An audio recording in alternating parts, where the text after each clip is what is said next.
Hello, Playdate. This is Don. This is Nick. And I'm Ryan. This week we are covering Playdate news, Indie Games of the Week, and Season 1, Week 12 releases, which means it's the final update of Season 1. Skibbly-dee-doo. Can you even believe it? Oh my goodness, you guys can start talking anytime right now. Wow, we're going to have to edit all this out. Wow, we're going to have to start all this over. Thanks for listening. Let's get started. We're going to have to write a new intro next week because we won't have Season 1 Week 12 releases. Or not next week, but in 2 weeks. Yeah. Because we are changing our schedule. Which brings us to boop, boop, boop, boop, boop, boop, boop, boop. News and notes. News and Let's notes. Talk about it.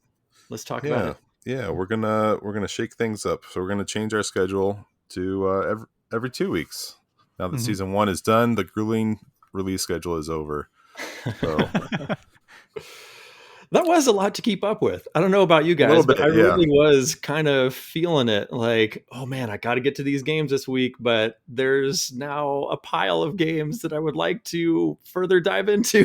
We want to go a little deeper on games from this season and some indies that have just not had enough time to spend some time with. So yeah. Sure.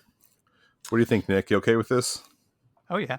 Wipe away your tears. I'm excited. So looking forward to talking with you all into the distant future every other week. Not so distant.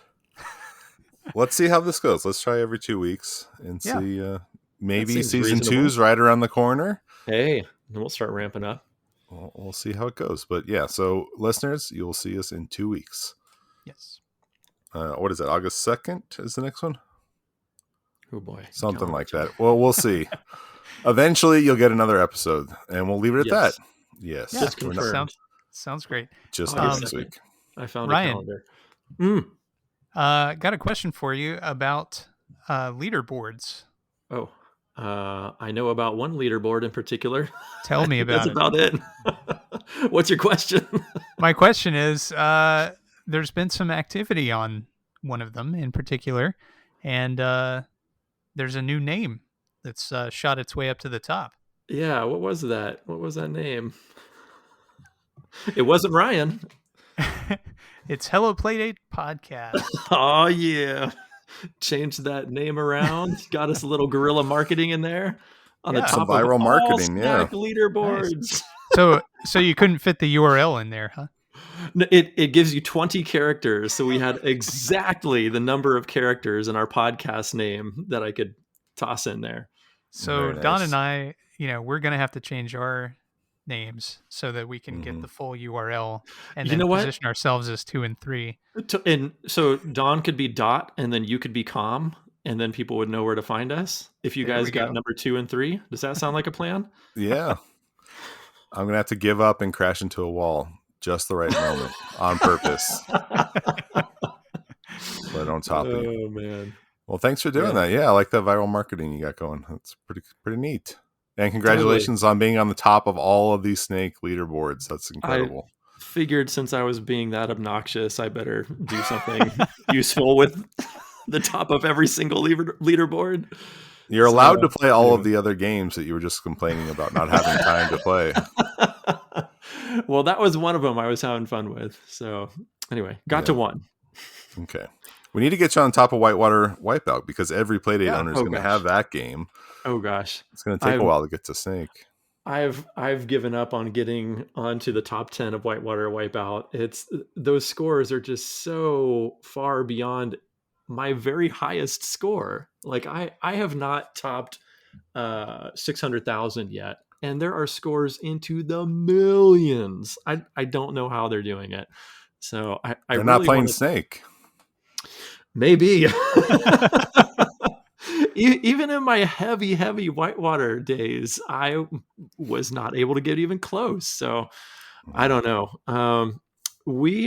So little boopity boop boop boop sneak peek here. One of these upcoming episodes, we are going to have a higher level gamer chat between myself and one of our Discord members. We'll leave it secretive for now, but I'm really looking forward to diving into some of these games and really talking like higher level strategy. I hesitate to say high level because I am nowhere near the top of most of these leaderboards, but this particular person is outdoing me in most games, all games that are not named Snack. He is outdoing me. And so I really want to dive into some of this in a future episode. So if you are listening and you want some tips and tricks, boy, howdy, are we going to have a heck of an episode for you. Sounds good. Yeah, keep an eye out for that one. Can you guys open this link for the stack game? This is not a good segue, but open this link. I just noticed this. I have not played this game yet, but look at the top of this itch page, and there'll be a link in the show notes for the game Stack on itch by Charlito33. Look at this bar at the top. It says, help this game reach its goal. Have you ever seen this on itch before? No, it's a crowdfunding thing, huh? Yeah, I never noticed this. It has like a bar you fill up, and they were trying to raise $50. They raised $68 so far. I just thought this was really interesting. I didn't know if you guys knew more about this, if it was a crowdfunding thing and then the game would get published, or if it was just like a fun, I don't know, meter to gain interest to, I don't know, push sales. I just thought it was kind of neat. I'm always interested to see how games are selling and whatnot. And this is just another metric to view that we don't often get to see, is just purchasers and players of Playdate games or itch software. This is really interesting because I'm going to go out on a limb and guess in a very ignorant way that this is not a crowdfunding model. Like, I'm guessing that this is just the goal of what the developer hopes to at least make off their time. And, but I can't imagine that somebody's going to come to itch and plunk down $3 and not get anything for a month or two. Like, I'm guessing you'd download it just the same, even if it was not funded. Thankfully, Stack seems to be funded at this point, whatever that means.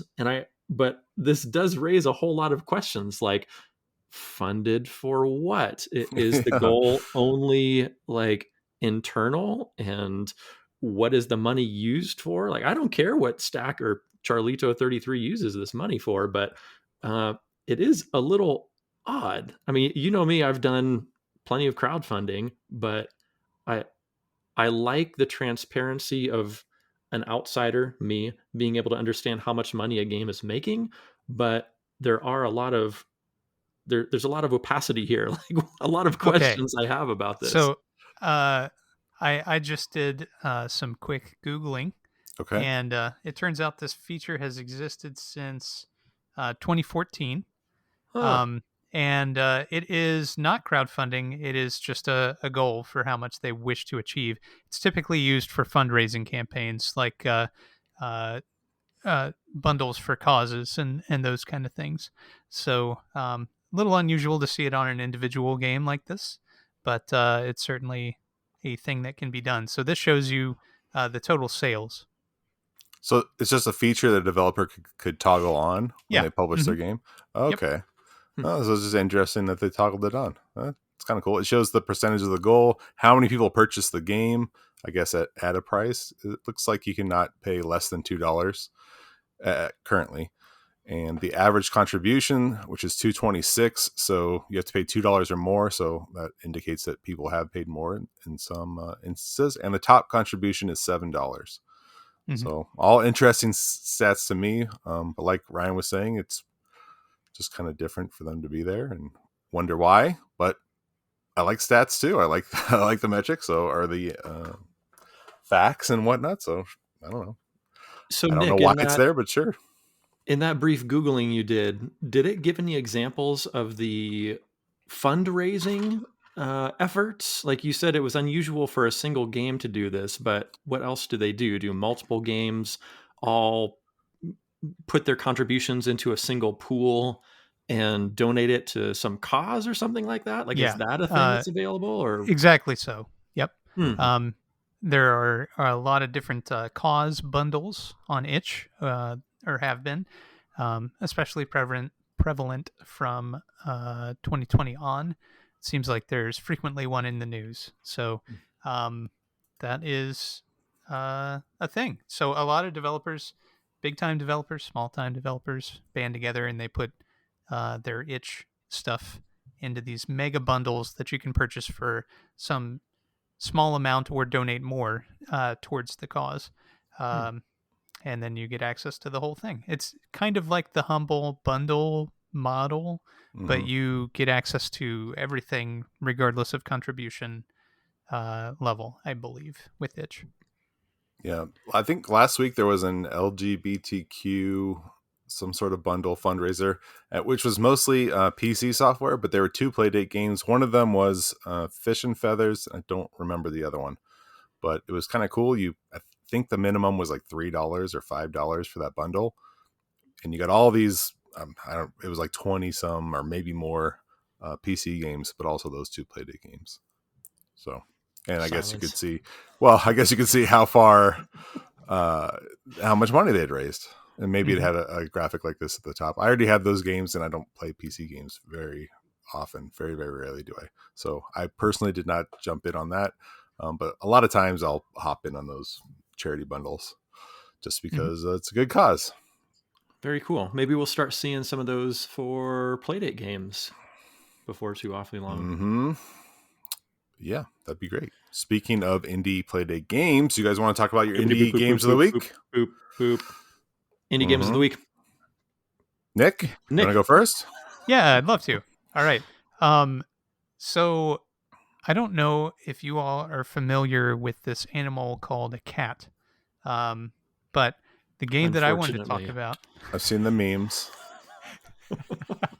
The game that I wanted to talk about is called Cat World, and it is a point-and-click adventure game style game. Not exactly point-and-click. Okay, good. You lost Bump and me, adventure,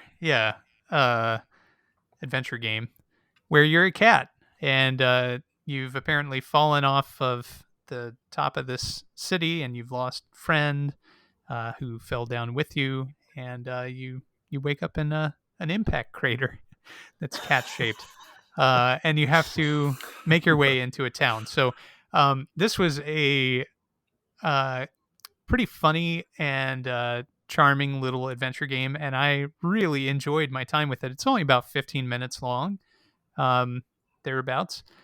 So it's a pretty quick little jaunt.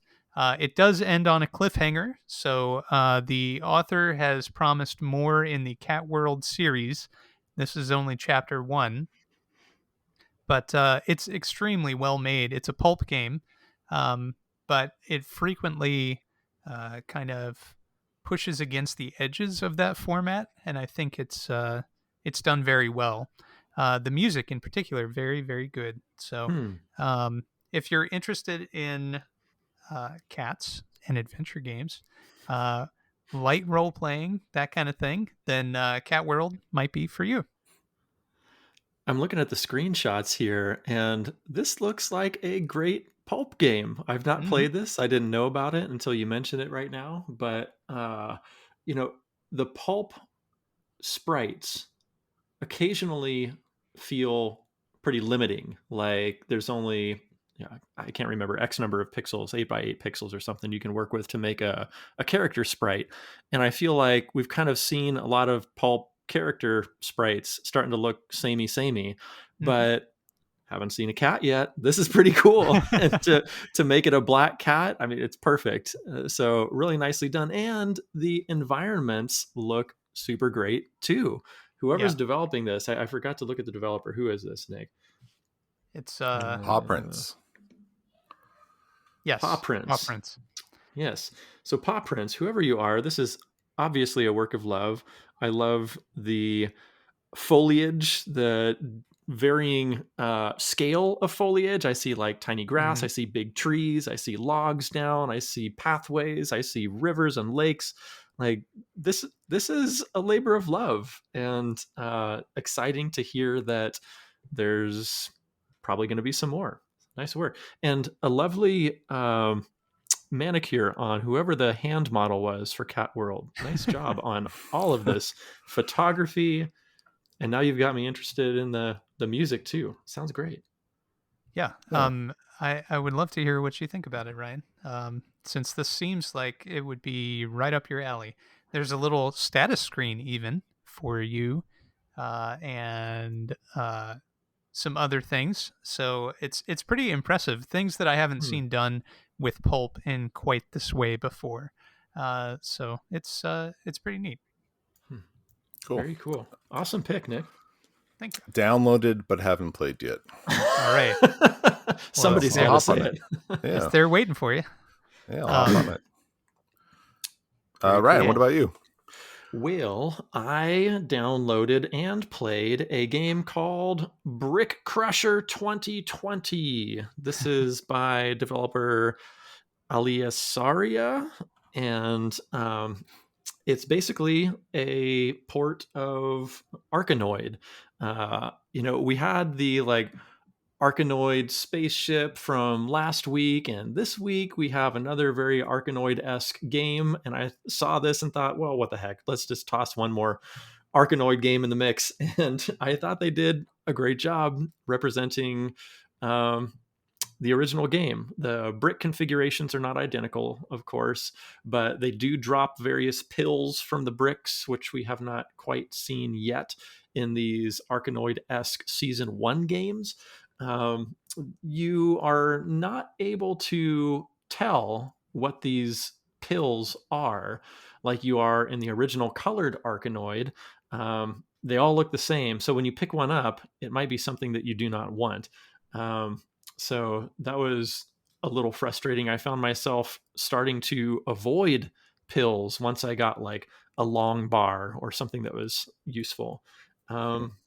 Another thing that I would like to see in Brick Crusher 2020 is variable speeds. I feel like the speed it gives you, at least for me, is kind of slow. Started feeling a little monotonous after a bit. A little chory. But I feel like if there was a settings that allowed me to adjust speeds, like I'm sure this is a perfectly fine speed for someone, but it made me feel restless. So that would be another suggestion of mine. But essentially a very good port of Arkanoid. Nice job, Alicia Saria. Yeah. So what do you guys think? Have you seen this before? Ryan, I've just got a question for you. Over on the right-hand side, there's a meter that shows your speed, and Yes. by default, it's slow, obviously, but it looks like there's 5 different speeds, and I'm assuming that they increase based on. There's Ryan playing it now, based on the pills that you collect. So, did you notice that the speed could increase? I did notice the speed change at one point, and perhaps it was because of a pill, but I'm not entirely sure why the speed increased. So, if I could start with a faster speed, that would make me happy. So maybe some more clear labeling on the pills themselves would help you. Although that would take some of the challenge away. Depending on the port of Arkanoid, I seem to recall maybe the NES port. It was difficult to know which power up you were going to get, if it was even possible. You kind of memorize what was what. Yeah, I feel like this might be kind of faithful in that way. But the other thing I'll say is that this game looks like it has the clearest graphics for one of these Arkanoid style games that I've seen yet on the Playdate. So I'm very excited to try this out. I'm a big Arkanoid fan, but I've had some issues with the different ones so far, as I've documented many times. Got to turn the lights on and so forth. So yeah, this looks super playable and looks great. So looking forward to trying it. Yeah, as you mentioned, really nice level of contrast, easy to see. And also, it allows you to control your paddle with either the D-pad or the crank. So if you're more comfortable with the D-pad, you can hop over there. Or if you want the variable speed of the crank, which I think is really nice, you've got that too. So yeah, very cool. I am really curious about the name though. Like, did they start developing this in 2020 or what? Because like that is a year that I think most of us would prefer to forget. And so attaching the game to that year Oh, seems like it dates it, and also I don't know, gives a little stigma to it. I Am thought I it was alone like in thinking that? I thought it was like Yeah, a funny throwback. Like I did too. on Conan O'Brien, they would do like in the year 2000, these like futuristic segment, but Yeah, it was in the past in the year 2000. retro futurist. Yeah, Man, Um, maybe the joke went over my head, but I was like, ooh, that's an I liked it. unfortunate name. First thing I liked was the name. Yeah. yeah, me too, actually. Well, Don, you're going to love this game because it has a killer title screen font. So go Okay. check that out. Ooh. It's got That's wings and worth everything. looking at. Okay, worth checking out on its own. How's the music in this game? Okay, thinking diplomatically. Almost non-existent, and some light sound effects. Yeah. Well, sometimes that's good to know. Yep. Because there's some games that I want to have cranking, and then there's other games that I want to, be listening to something else. So Yeah. You can pop on a record for this one. There's not much to speak of. nice. Yeah. All right. Podcast game. Have you guys played Nyandinoid? It's another Arkanoid game for the Playdate. I'll put a link in the show notes. It's very, very well done. However, excuse me, kind of like what Ryan was saying, it kind of goes on too long. Like because the Playdate screen is so small, it's kind of hard to lose the ball because you only have so much real estate to take care of to manage the ball. So I just played forever and kind of got bored, and so just kind of let the ball go at a certain point. I feel like that's an area of QA that lacks a little bit in some of the indie games. Like as much as I enjoyed Avava last week, like you could sort of play it forever once you got in the groove. It sounds like that's the same case for you with this game, Don. So maybe if they have a little time to, tweak and peak some of that stuff, I think some of these sleepers could really be some killer games. It's so early in the Playdate life cycle. Yeah. I feel like it's still training wheel period for some of it. And Sure. I'm very, very impressed with what we have right now. Even with Nyandoid, like I mentioned, it's very, very polished. But yeah, I think we're going to see just get better and better and more progressive, and maybe even updates for these games get better and better as we go. I mean, it says I purchased Nyandoid 59 days ago, which is really the infant stages. We're still in the infant stages, so. Right. Speaking of updates for Brick Crusher 2020, it does say on their itch page, this is currently in development. There are currently 5 levels, soon to be more, ? And it was just published 7 days ago. So this is very new. So we might be seeing more levels. We might be seeing some of these updates we're talking about. Who knows? But cool to see that the Aliasaria. God, I need to just stop trying. Aliasaria? Thank you. Cool to see they tossed it up there and that it is quite fleshed out and real fun too. So lots to love about this game. I wonder what the motivation is too when the user base is so small that they're making $45 or whatever the first month, and then $35 the second month, as opposed to 10 grand the first month and 15 grand the second month or something.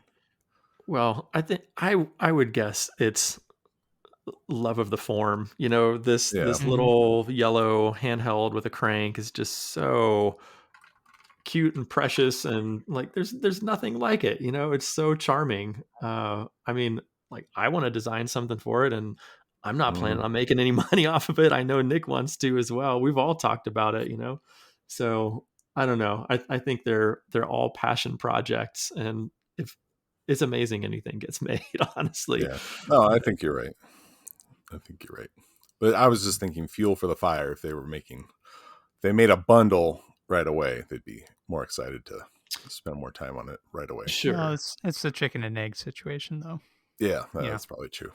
Gotta build out the platform first. Eventually, everybody will have Playdate 2 implants in their heads, but Yes. we got to get to cranking on that our stage. ears. Oh, Right. yeah. Arm will be cranking. Yeah. So my indie game of the week is Art 7, but it's kind of a very spoilery game, and so we're going to talk about it at the very end of the show. So I do recommend Art 7. If you haven't played it, I do recommend playing it. It's definitely worth a look, and there will be a link in the show notes. I would definitely play it before listening to the spoiler talk, obviously, but I would say that the experience is worth playing it first. So if you've already played it, wait till the end of the show and then listen after our upcoming season 12 game of the week. Boop, boop, boop. Excellent. Thank you, Ryan. So getting into the season game of the week, let's talk about B360. Ooh, yes. Can I talk about this one? Let's do it. I'm excited about this one. Okay, B360 is Arkanoid had a baby with Tempest. So it's essentially a radial version of Arkanoid. There's bricks in the center in some sort of formation, and you are rotating your paddle in a circular motion around the outside. And there are 4 walls. Essentially, you are inside a square. And if your paddle misses the ball, you have one chance on each of the 4 sides of the square that encases the play area to have it bounce back in, which I think is a really intelligent and amazing ball save that they give you. I am a big fan of this game. I feel like they have this difficulty level dialed in perfectly, just pitch perfect. It starts you out pretty easily, slowly ramps up. I was cruising along in the levels to the point where I thought, well, I'll probably complete this by the time we record. And by the end, it really ramped up, and I've been banging my head against one of the final levels for a while now and have not been able to pass it. I feel like if I had another week or two, I could probably get through the whole thing, but I think that's perfect. I think that's exactly where they need to be. And just to rewind a little bit, the game is set in space. So each of the rounds are titled galaxies, and then each of the levels within the rounds or galaxies are titled planets. So you have 10 galaxies, 10 rounds, and then within each galaxy, within each round, you have 10 levels. So 100 levels total. I've made it through about 95, 96 of them so far. And just super enjoyed my time with it. I'm going to shut my yapper for a minute and see if there's anything else to add before we start talking about one another's experiences. What did you guys think about this? I know you downloaded it. Did you play it? Nick and I both cringed when you said like perfect difficulty scale. Nick, what are you thinking there? Let's hear it. Well, I found this game to be a really interesting concept. I liked the startup screen where you have to crank and it completes a circle. That was really cool. I really liked the soundtrack. I thought that was great. There was nothing more frustrating than having that sweet driving music and then not being able to do anything because I am just terrible at this game. Man. The angles, like it's like playing pool where you don't control where your cue is. False. It's extremely frustrating to play for me. So yeah, I knew you would say that because obviously it's like Arkanoid where you can control the trajectory, but planning that far ahead in this game I found very frustrating and difficult for my skill level with this particular control scheme. Now, I only played with the crank. I saw on the page just now that you can control with the D-pad though. That's not true? You can release the ball with the D-pad. Well, that's not a help. Okay. So yeah, I like the concept of this game, but it is not a Nick game. Don, what did you think? I'm somewhere maybe between the two of you. I think the paddle is not as responsive as an Arkanoid paddle in that when you hit the ball on the side of the paddle or the back of the paddle, I guess, it does not count. Like it will clip through the paddle. Oh, really? Sometimes I would want it to hit the side of the paddle to get a certain spin or angle, and it does not do that. Like especially. Let me start from the beginning. When the game starts, there are coins you can collect, and I am a massive sucker for collecting coins. Stuff like Ratchet and Clank, Super Lucky's Adventure, or whatever. Any games, Skylanders, anything you can collect coins, I love. But the coins are only here for points. Like I thought I was going to be buying upgrades or something. There's not, as far as I know, in the planets, the galaxies I've been to, you're not spending the coins on anything. You don't really collect them besides points.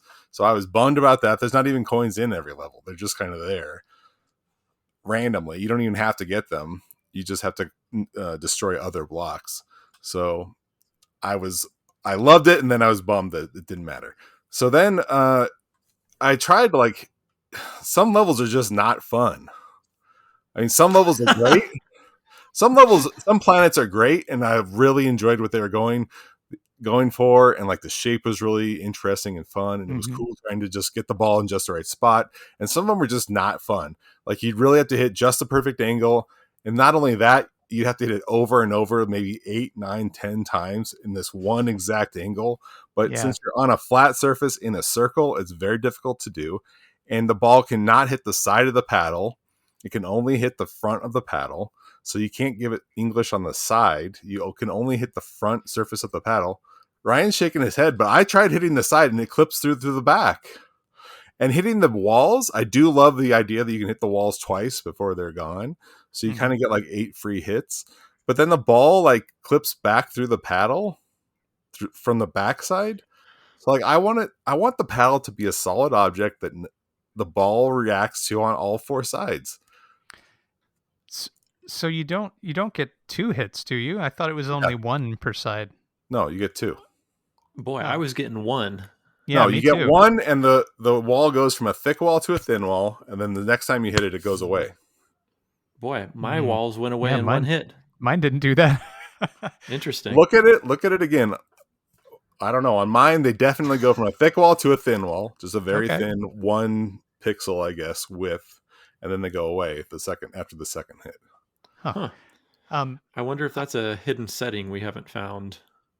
As far as I know, there were no settings, but I mean, that is definitely part of the game because I was hitting the walls a lot because I was terrible. I would have a good run of like enjoying maybe 5 or 6 planets in a row, and then I get stuck on one for like 20 plays in a row, and I'm just like, this is not fun. I'm not enjoying this. That was the moment that I bounced from the game. Actually, was I had a run like that, and I was like, all right, I think I get this. I had a little bit of trouble with the first couple of stages, and then I was like, all right, I think I see the way the ball bounces and so forth. And then I hit a stage. It was within the first galaxy. I think it was number 9, and I kept at it over and over and over again, and could not make any headway with it. Got extremely frustrated with the design of that, and felt that the lack of precision that I was experiencing, Ryan, I can hear you shaking your head, even though I'm not looking at you at the moment. Caused my enjoyment level just to plummet. But I wanted to agree with something, and then I want to rebut something. Yeah, go for it. I'm sorry, did I cut you off? Was there more to say, Nick? I do have a little Easter egg type thing that I wanted to bring up. Okay, go for it. I didn't mean to cut you off. But let's do that after your rebuttal here. Okay. So go ahead. So first, I agree with something Don said, which was talking about the coins. And I think Don had an amazing idea that coins should be worth something. If you're going to go through the trouble of collecting them, like a power-up of some sort, maybe it gives you those double walls for those of us less fortunate to only have single walls or whatever, I think that's an awesome idea. I found myself just completely ignoring coins, and if I picked them up, great, whatever. But I wasn't trying for points. I was trying to complete levels. I was trying to complete planets. So I just kind of forgot about them after a while. But yeah, it would be great since they're out there for them to do something purposeful. Agreed. However, strong disagree on the sentiment that the paddle is not sensitive.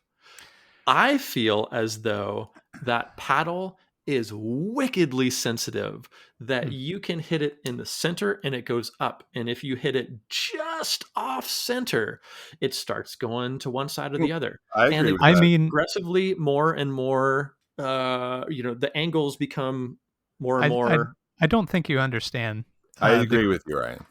yeah, So I you're saying that the direct side of the paddle does not get hit and The the back corners. of the paddle does I not want to get use the hit, and that corners. upsets you? I Is want to that use the corners. I Okay, feel but- like I've hit some extreme corner shots and it bounces almost sideways. What, Nick? What were you about? Were you going to say? my critique on the controls is more based on relative cranking. So Oh, really? You want it to yeah. go faster or what? Yes, always. I could see that. 100% of the time. So this game and every other game where I have qualms with the crank control just relates to how difficult it is for me to maneuver in the way that I want to do it. Oh, So wow. if that could happen, and Ryan, in 100% of these instances, you're like, I totally don't believe it. And we've had this situation with other games this season. So I just want to point out that perhaps the method of control for this and other games where I seem to have trouble are ones where you happen to excel, which is great.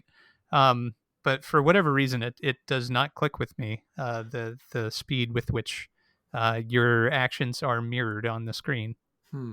It's so interesting to hear you say that you wish it was faster, because I feel like there are so many instances where I need just like hairline precision to manipulate that crank in order Mhm. to get the shots that I want.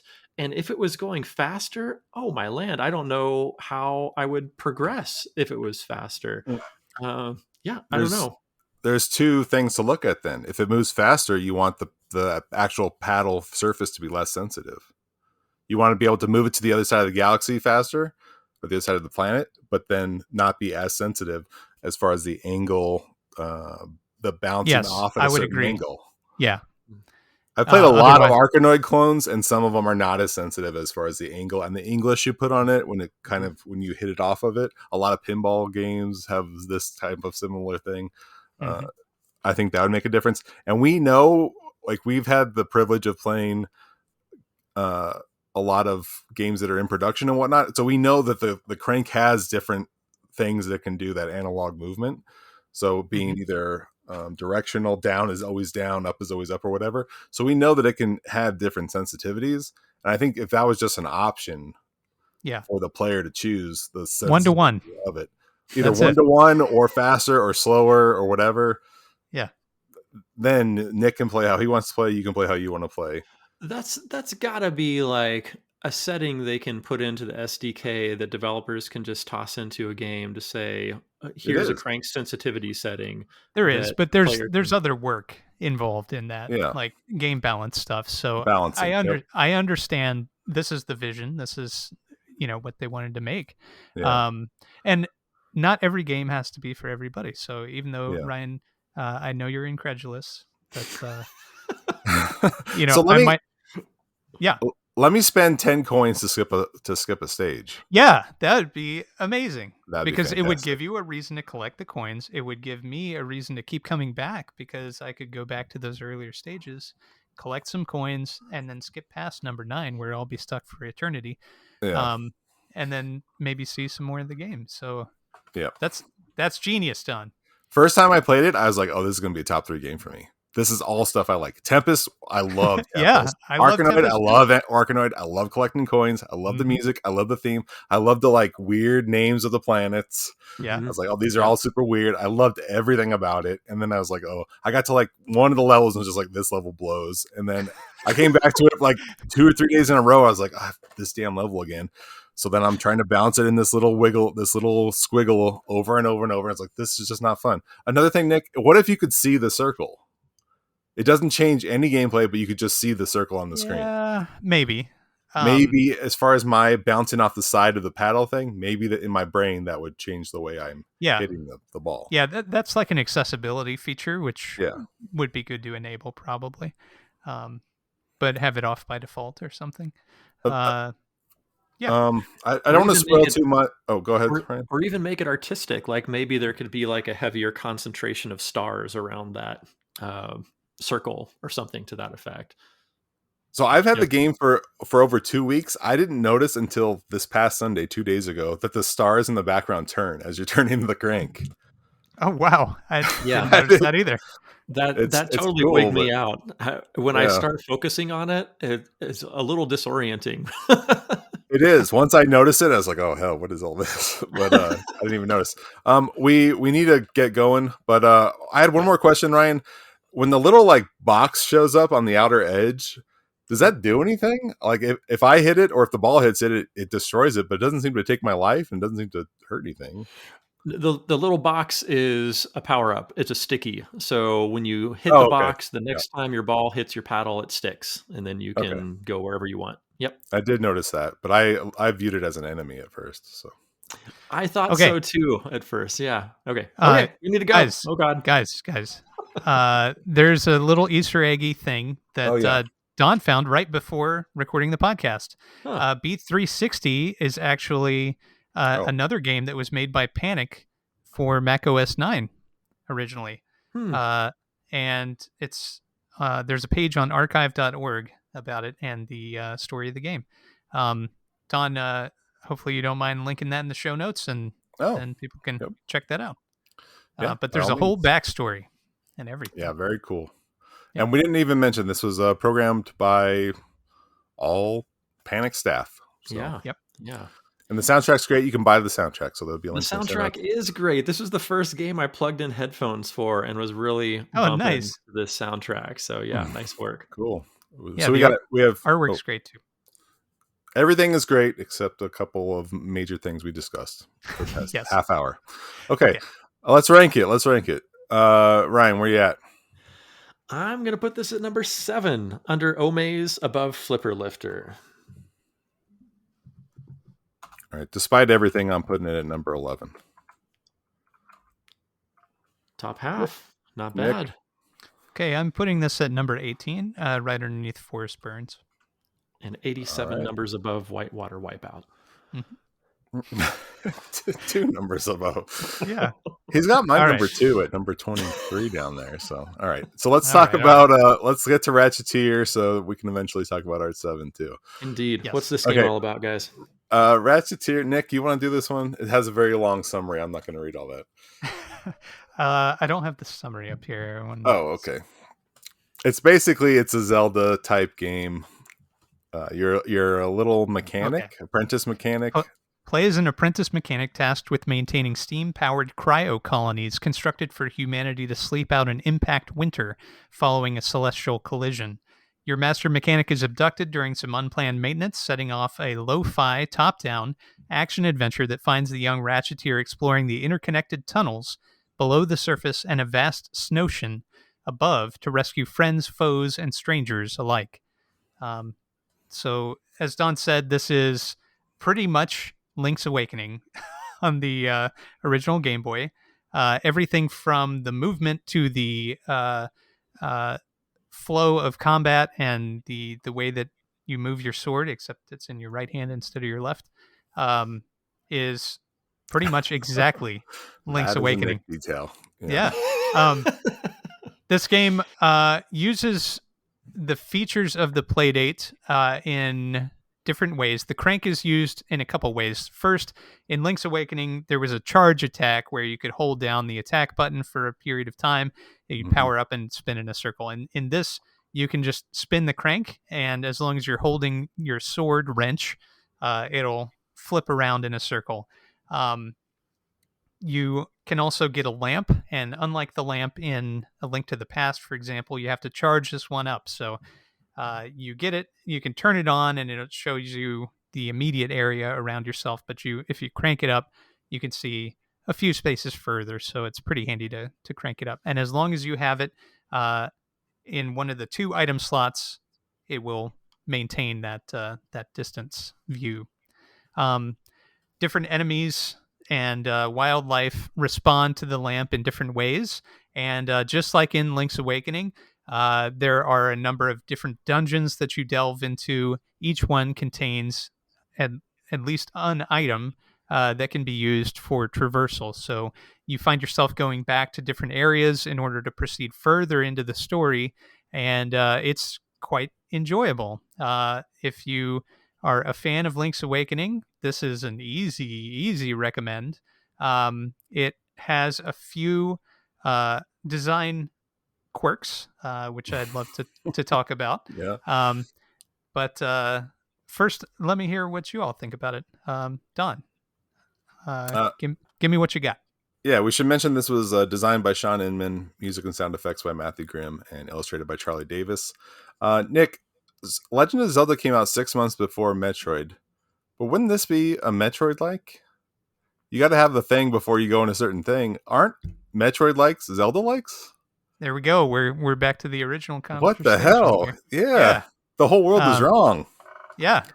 So, I agree with that, I suppose. Yeah. Okay. So, at first I was like, oh yeah, I love these type of games. But then right away I was like, why is everything dark? This is pissing me off. Everything's dark. And it's like on the Playdate, we were just praising some game last week on everything not being dark. Oh, it was a Battleship. Mm-hmm. How bright it was. And now this is like the exact opposite. Everything's so dark. So that was a major knock on it. Just everything kind of looked the same because everything was dark and it drove me bonkers. I did make it through like a simple puzzle, but a puzzle I liked with the little groundhogs. Mm-hmm. And I was still having fun. And then I got into like the first dungeon and kind of got stuck for like a week and felt like the biggest idiot on earth. Could not figure out what I was doing wrong. And I was just passing a door over and over. But since everything was so dark, I just couldn't see the door, I guess. I just never noticed this one door that I had to walk through. I didn't need a key or anything. It just, when I touched the door, it unlocked itself, which was kind of irritating because why is there a door there that I don't need a key for when clearly there's a door that I do need a key for? So I was just looking for a key, spending all my time going back and forth, thinking, what am I missing? Because everything kind of looked the same because it was in the dark.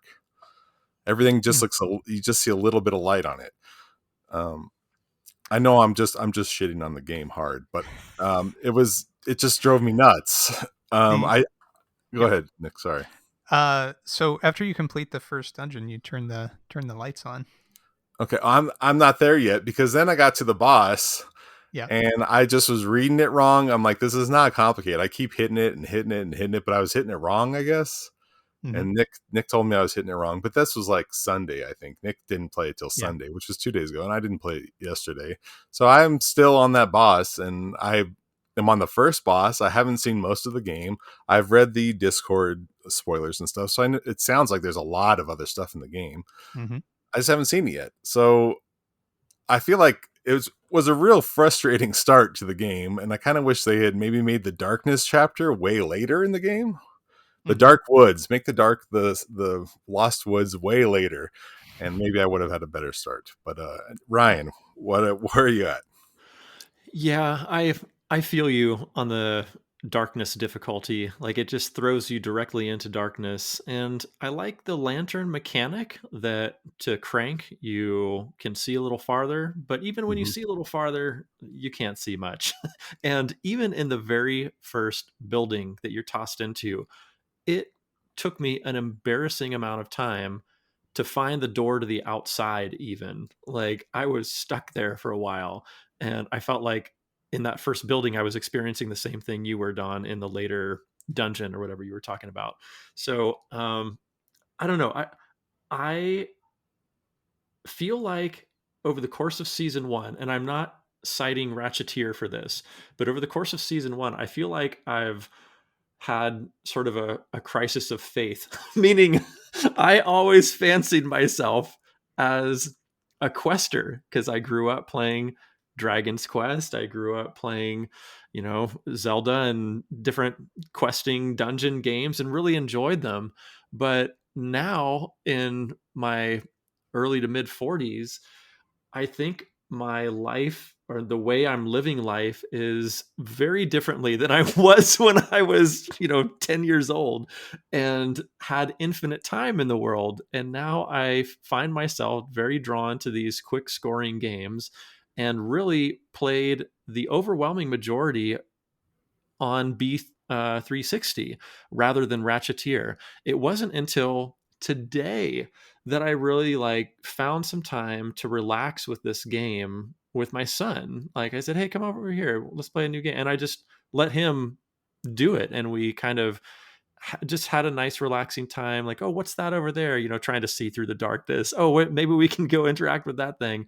And that experience was nice. But I don't know. I'm having a very difficult time personally getting into questing games, even though I feel like that's part of my identity, and it's very strange for me. So I don't know. This is one of those games that I feel like I'll probably come back to when there's not the boom, boom, boom weekly pressure of 2 games to talk about. I don't know. That's kind of where I'm at. I did not get far. I was 360ing it mostly.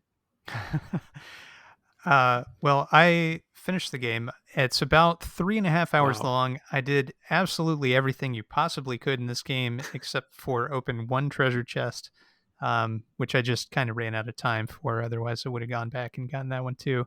I went back into the dungeons multiple times to get extra items that you couldn't get until you had additional items later on. The whole thing I thought was extremely fun. And it is a really nicely crafted Zelda clone.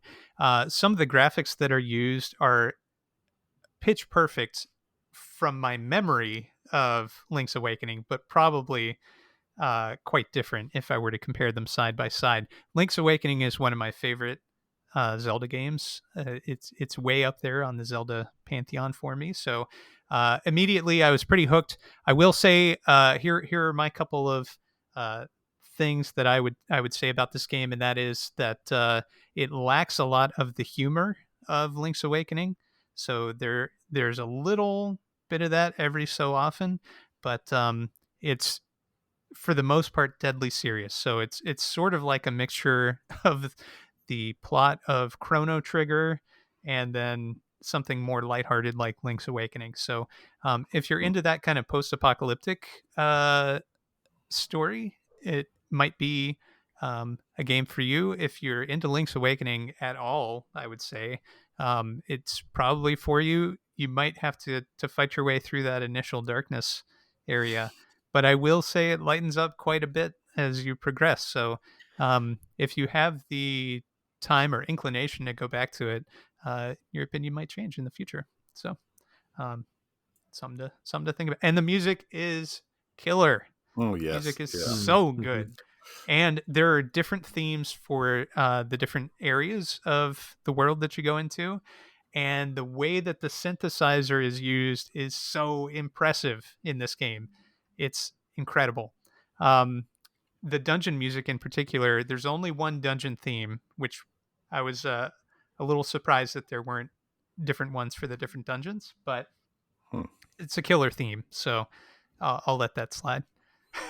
I did go on Bandcamp and listen to the whole soundtrack, and it's excellent. Yeah, it is. So very impressive.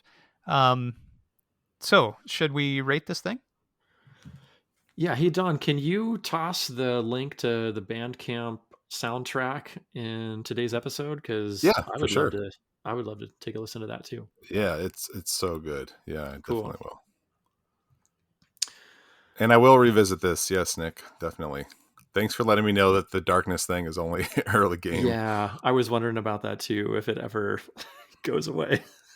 Yeah. I like your suggestion though, Don. That seems like a higher level type. Maybe they just really wanted to push the use of the crank right away. But yeah, I agree with you, Don. Seems like an upper level thing. I do like the crank use early on. But, all right, Nick, where are you putting this? I'm going to put this at number 5, right under Pickback Pup. Whoa, all right. Ryan?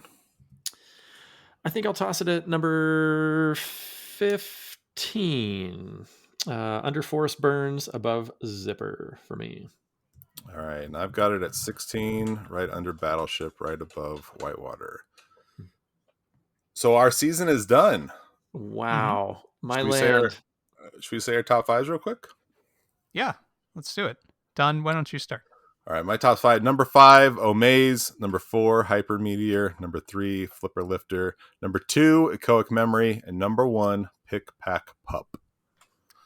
Nice. Ryan? Looks like I've got number 5, Pickback Pup. Number 4, Casual Birder. Number 3, Hyper Meteor. Number 2, Kranken's Time Travel Adventure. And number 1, Whitewater Wipeout. Excellent. Very good. For me, number 5 is Ratcheteer. Number 4, Pickpack Pup. Number 3, Kranken's Time Travel Adventure. Number 2, Casual Birder. And number 1, Demon Quest 85. Very good. Got So some. I just got to say, we collectively do have one game that made it in all of our top 5. That's right. Yeah. That's true. Pickpack Pup. So, all you have to do is convince us to come on our show. No, that had zero bearing. We reviewed it before he even talked to us, which was nice. So yeah, that was good. we did talk to the dev, but in all fairness, we reviewed it before we even talked to Nick Meunier. So. Yeah, I jest. Yes. But anyway, hey, congratulations, guys. We made it through We did it. 12 consecutive weeks of 2 games in a row. 2 games a Yes. week, I should say. Nice job. Applause. 3 games Yay. with the indie games. True. Yeah. Yeah. So Thanks, listeners. speaking of, should we close Yes. out and move to spoilers? Yes. Yeah. You want to say our where they can find us, and then we'll hop into the after show Easter eggs about Art 7. Yes. Thanks for listening. Check us out, Playdatepodcast.com, and whatever Twitter is and all that other stuff. It's in the show notes. So all of our socials, I don't know. It's Hello PD Podcast, I think. That's probably where we're most active. But the Discord, we're all in the Discord pretty much every day. So if you want to get in touch with us, that's probably the best place to chase high scores and talk smack and whatnot. So thank you again for listening. And now a comprehensive review / spoiler cast about Art 7 by Ledbetter Games. Okay, so Ryan, I got to ask, I know you don't care about spoilers, but did you finish Art 7, quote unquote? I did not finish Art 7. I made my way around. I looked at a number of things on the wall. Okay. And I did make it out of the building and find like a jukebox land or something, and a couple of different areas, but I did not finish the game. Okay. I'm not 100% sure what finishing is still just yet, but I did get a little further today. I went back in. One thing I love about this is that it has constant save states. So no matter where you are, you turn the game off, you hop back in, and it saves your spot, which is fantastic. Mm-hmm. So whenever you look at a piece of art, it has a kind of typical art gallery. You walk up to a piece of art, you can look at it, you can read the inscription about the art piece, and there was art submissions from all different Playdate luminaries and devs and whatnot, which is really cool. I think it's such a cool idea. You can have this art gallery in your pocket. I can't think of any other video game that does something similar to this. Mm-hmm. So I think this is so neat that the Playdate has this so early on. But also there's this portal-like metagame around it. So you get these pieces of ether. Whenever you look at a piece of art, there's a piece of ether near it, and so you grab that too, at the same spot where you would read the inscription, and then you can walk out the door and look at other pieces of art. So I don't know, Nick, is there something for collecting all the pieces of ether? As far as I know, no. Not for all of them, but there is something after you collect a certain number of them. And what is that? Is that access to the portal? Yeah, it's access to the portal in the janitor's closet. Okay. Yeah. I got to the portal today. I can't offhand remember what it did, but it wasn't like that drastic a thing. Do you remember what it did when you walk in there? It takes you to another part of the map, if I recall correctly. Yeah. And there's a piece of art there which expounds on the nature of being, and then you're warped back out into the sunshine. Yeah, to the side, kind of overlooking another area. Okay. Or no, yeah, you're right. It's right out front of the building. In the front, yeah. Yeah. Did you walk around the front though? Oh yeah. Around the cactuses and stuff? Ryan, did you explore the outside front? I did, yeah. Okay.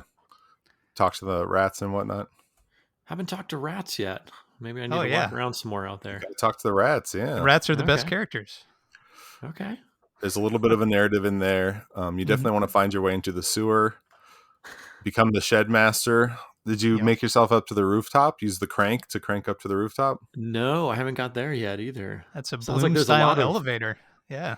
Okay. Sounds like there's a lot of this game I have not seen yet. I was sort of under the impression that it was like just an art gallery to look around in, and So was I. I was so impressed that there was this other narrative going on, and there are threads throughout and between the different displays. It's actually very impressive and on a much larger scale than I was even anticipating. that's Um, very cool. It's neat. And even the patrons of the art gallery and the staff of the art gallery, you can talk to them over and Talk to over and all kind of of get them, yeah. different. You get different replies. Some of them you have dialogue options at a certain point. I guess a small knock there is that when you make a dialogue selection, you will get a different thread, but then you have to go through the conversation again to get back to the selection screen. I wish you could just kind of hop back into the dialogue selection. There was without having only to go through the conversation again. one of those NPCs, right, that had That gives you- where that made a difference. I don't know where it makes a difference. The curator, you have to have at least 3 or 4 different options. Oh, that's right. Yeah. But then the shack master or whatever, shed master, that's where you make a decision. Right. I don't know what happens. I can't remember. I said I wanted to be the shed master. It was either I did too. Yeah, I mean, you have to, right? What are you going to do? You can Turn that choose down? to or not to. Yeah, Ryan, if you get to the shed master, I guess choose not to be the shed master and let us know what happens. You got to be kidding me. I got to master Right. that shed too. You got to master the shed. Yeah. Well, the cool thing about that is that it changes the way people address you in the world after that. Mhm. It's pretty neat. I thought that all the little rooms, because I was walking along the outside of the building, and I thought all the rooms were blocked off and just like gingerbread. Like, Yeah. Oh, you can just see. I didn't realize that doors were the little triangles until later. And then I was like, oh, I can just walk into all those and interact with stuff. And oh, that's cool. And then also the freestanding art exhibits. I didn't realize you could interact with those until later. Mm-hmm. So you can walk up and collect ether from those, which is pretty cool. Yeah, I was actually really impressed, even just within the gallery or the museum setting, how they were using, I'm assuming, pulp to make all these and to have these different experiences. Like having a wee bit of experience in pulp, I saw some of what they were doing behind the scenes and like moving away from that top down walkabout adventure into like you're looking at a wall but you're still using some of these like pulpy mechanics. It was very interesting to me, and I thought that they again pushed this limited development platform yet again. So yeah, really cool stuff, even in the limited amount of experience I had with the game. Did you read the postmortem, Nick? Briefly, I don't remember much from it. Okay. He got into the different coding languages that he used. He didn't really mention pulp much. So it looks like a pulp game, but then he was talking I about don't Lua think and it some is. other stuff. So I don't think it wow. is either. Yeah. Huh. It seems like maybe he made it look like pulp, or he mashed 2 things together or something. I don't know how any of that works. So I was kind of just over my head. I know he definitely mentioned Lua and something else. And then he said he had a problem when he mashed them together. It broke something. And so some of the postmortem was about that. It was all Greek to me, so I don't really know. It looks like this came from Love 2D, which is a framework. And Okay. yeah, interesting. So yeah, Lua is an interesting language. Okay. It's okay. We'll talk about it. Okay. Ryan, did you find any QR codes when you were playing? It's been a little bit. I do not recall QR codes off the top of my head. Okay. There's one on your way to the sewer that leads to like a website for the game, which is pretty neat. But then, Nick, did you find the Bandcamp I album? did. Yeah. Okay. In the So, jukebox graveyard. yeah. Oh, So interesting. that one That takes is a couple okay. extra. That's where I found it. Yep. Okay, that one I takes did find that a one. couple steps to get to, but that was another cool one. And Mhm. he mentioned several times that there's secrets that he doesn't think anyone's discovered. So I was thinking they were QR codes because he's noticed there's been no visits to those sites or something. Mm-hmm. So I wasn't sure how he could tell if people found them or not. I reached a point where I felt like there was nothing else for me to do in the game. I Yeah. talked to everybody, I explored everywhere, or so I thought. I had a rat outside of the front of the building tell me that I needed to speak to their king. And so I went back down to the sewers, explored, talked to every rat down there, including the king, over and over again. And I feel like I ran out of things to try. So this is totally my kind of game, and it hooked me for way longer than it should have, just running around the world Yeah. trying to see what I missed. So this is one of those circumstances where I wish I knew what I didn't know, Hmm. because there's something that I've missed, maybe. um, Okay. I'm going to ask him now that we've had this conversation and been through it. The only thing I could think of is that there's an image basically takes the whole screen of a woman, and there's something it says like come back later to change the image or change your clothes or something. mhm. And I'm not sure. Oh, I think you I've seen know, her a couple times and it's been the same clothes, but maybe. you know, that's interesting. No, it does change most times, but the randomizer is it's not weighted against an image that you've seen previously. So I sat there and did that a billion times to see the different options. Oh, okay. Um, and there are a lot of different options. So, um, but I was going to say that's an interesting feature in and of itself, that you can go to an exhibit multiple times and there'll be different presentations. Some of the algorithmically generated artwork is pretty interesting from a computer science standpoint. Um, Hmm. it's neat. The whole presentation is pretty cool. Um, so anyway, sorry. No. I'm glad you did that because now I know I can go visit her a couple times and see the difference.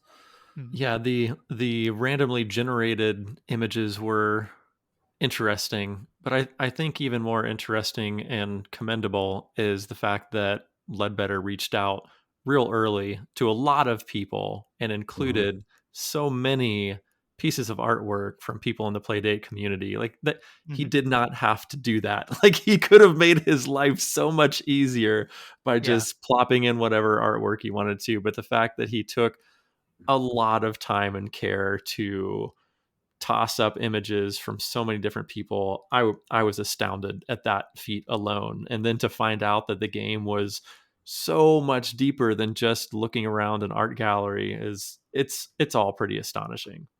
Yeah. yeah. One thing I would like to see in a future update, and maybe that's something that I can do one day, would be more music. Each of the jukeboxes in the world plays the same set of tunes, I think. Um, so I interacted with everyone that I found, and because I thought maybe there's a secret in there somewhere. I didn't play all the songs on each jukebox, so maybe that's a a place where I fell down. Um, Hmm. but yeah, they all have, if I recall correctly, the same track list, or maybe there's two I different think so. sets of track lists. Yeah. Um, so maybe more music, because it seems like there is a lot of room for music to exist, and perhaps that's planned in updates. It's just perhaps art, visual art was the first goal, and maybe music will come later. No idea. Cool. Well, very ambitious project. Anything else you guys want to add or? Um, I was provided a review copy of this game. Were you all? Yes, I I think was we as all well. were. Yeah, Okay, that's good to disclose. But Just to make Yeah. that transparent. Yeah. that's yeah, true. It is currently it's $7, but it's on sale 7% off right now on itch. There'll be a link in the show notes. I'm not sure how long that sale is good, but I guess if you made it this far, hopefully you already own it. But if you don't, I feel like this is definitely worth picking up. I do too. So And it was on my list to buy yeah, before me too. we received review copies. So that was Yep. that was very nice, and totally loved this game. So if you have the ability, worth the play. Give it a look. Yes, definitely. All right. Well, thanks, guys. We will catch you in 2 weeks. All Back right. in 2 and 2. All right, Thanks, good night. everybody. Bye.